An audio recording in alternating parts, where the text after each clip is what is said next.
के मौसम में दही खाने का मज़ा ही अलग होता है। आज मैं गाजर का रायता बनाने जा रही हूँ।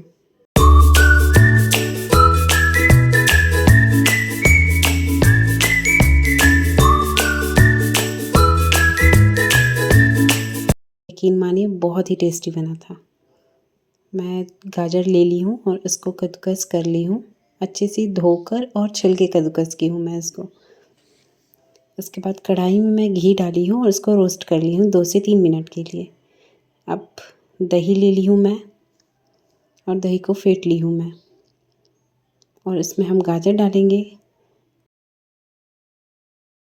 सेंधा नमक डालेंगे, जीरा पाउडर और लाल मिर्च पाउडर डालकर और गाजर डालकर अच्छे से फेंट लेंगे।